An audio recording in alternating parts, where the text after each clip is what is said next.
Good morning, students. Myself, Dr. Indresh Kumar, working as a PGT chemistry lecturer in Suro School, Rewadi. Chapter number 2, Atomic Structure for 11th class. Now, we will start. First of all, limitations of Bohr model. Bohr model के postulates और बेटा applications already अपन discuss कर चुके हैं. Bohr model क्या क्या चीज को नहीं बता पाया उसके लिए अपन डिस्कस करते हैं. पॉइंट नंबर 1 है इसके अंदर, देखिए, it cannot explain the line spectra of multi electron species. मतलब जो बोर मॉडल था उसने सिर्फ किसको बताया, हाइड्रोजन स्पेक्ट्रम को बताया, यानी सिंगल इलेक्ट्रॉन स्पीसीज को बताया.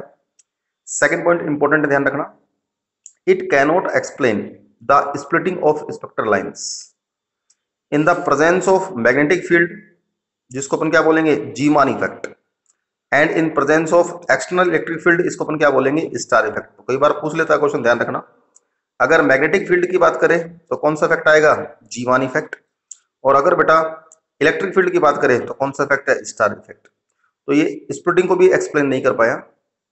Point number 3, it cannot explain 3D models of an atom. जो एटम्स के 3D मॉडल है उनको भी एक्सप्लेन नहीं कर पाया. It cannot explain shape of molecules. जो मॉलिक्यूल की शेप है उसको भी बोर मॉडल एक्सप्लेन नहीं कर पाया. और last 5th point, it cannot explain D Broglie hypothesis and Heisenberg uncertainty principle. तो देखिए, अब नेक्स्ट जो टॉपिक अपन स्टार्ट करने जा रहे हैं आज, वो है डी ब्रोगली हाइपोथेसिस.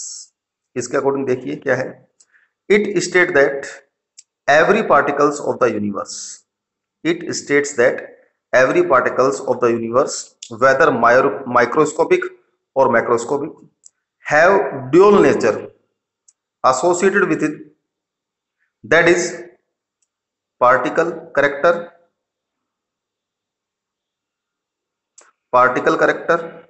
और wave character.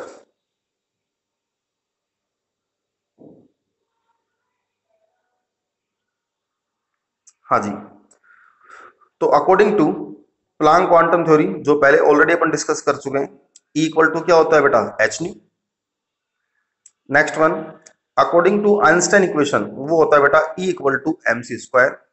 तो इसको इक्वेशन 1 और इसको इक्वेशन क्या दे दिया अपने, सेकंड दे दिया. अगर दोनों इक्वेशन को अपन कंबाइंड करें, combined first and second, we get, तो ये आ जाएगा आपके पास H nu equal to mc².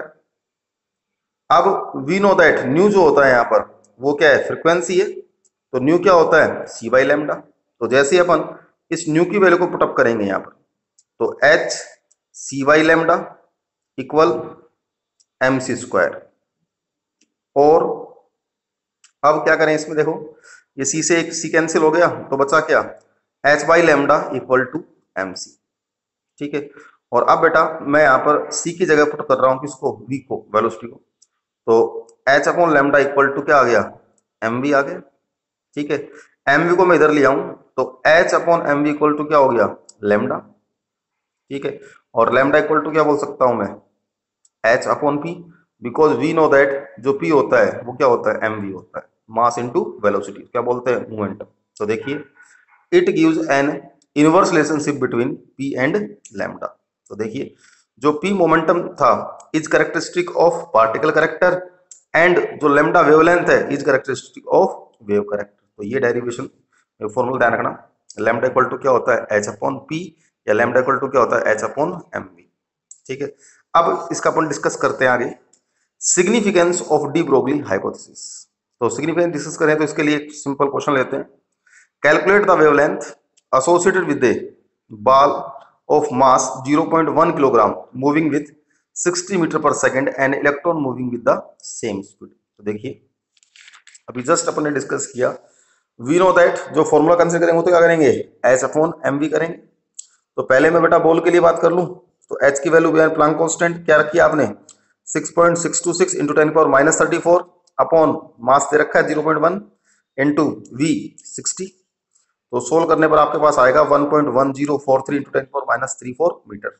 इस तरीके से अगर बेटा इलेक्ट्रॉन की बात करें तो लैम्डा इक्वल टू वही h upon mv, h Planck constant की वैल्यू पुटअप कर दी, मास पता ही इलेक्ट्रॉन का 9.11, जो पहले ऑलरेडी बता ही चुका हूं मैं आपको इस चैप्टर की स्टार्टिंग में. 9.11 इंटू 10⁻31 और वो सेम स्पीड की बात कर रहा है तो 60, तो ये वैल्यू कितनी आ गई 0.121 इंटू 10⁻4 मीटर। तो इससे क्या प्रूव हुआ कि जो डी ब्रोगली हाइपोथेसिस है बेटा वो किसके लिए सिग्निफिकेंट है, ओनली माइक्रोस्कोपिक ऑब्जेक्ट के लिए। दोनों वैल्यू देख लो आप, तो किसके लिए, ओनली माइक्रोस्कोपिक ऑब्जेक्ट के लिए। इसी में एक टॉपिक और ऐड किया है, देखिए derivation of angular momentum postulates. Upon angular momentum की बात कर रहे हैं जो अपन पहले पढ़ चुके हैं, ठीक है। Postulates of Bohr model from de Broglie hypothesis. तो देखिए when electrons move in a shell it behave like a wave, when electrons move in a cell it behave like a wave, and for maintaining the stability of atom the movement of electron must in phase, that is it should trace the same path again and again during moving the cell। तो अगर मैं revolution की बात करूं तो formula क्या होता है 2 पाई r इक्वल टू क्या होता है n लैम्डा होता है, ठीक है। अभी जस्ट अपन डिस्कस करके आए लैम्डा इक्वल टू क्या है h अपॉन mv है। तो बेटा ये 2 pi equal to n lambda की वैल्यू पुट कर दे तो h अपॉन एम वी, ठीक है। अब इस 2 पाई को हम नीचे भेज दूं तो m v r equal to क्या होता है एन एच अपॉन 2 पाई। तो इस तरीके से डेरिवेशन किसका था, एंगुलर मोमेंटम का था, ठीक है। जो मेन आज का टॉपिक था वो कौन सा था अपना, डी ब्रोगली हाइपोथेसिस। फॉर्मूला मैंने आपको बता ही दिया lambda equal to h upon p, ये आपको ध्यान में रखना है। लिमिटेशंस में आपको बता दिया मैंने। ये जो सेकंड पॉइंट है जीमान इफेक्ट और स्टार इफेक्ट, ये बेटा इंपॉर्टेंट है, कई बार कंपटीशन एग्जाम के अंदर इस क्वेश्चन को पूछते हैं, ठीक है बेटा। थैंक यू बेटा, हैव ए नाइस डे।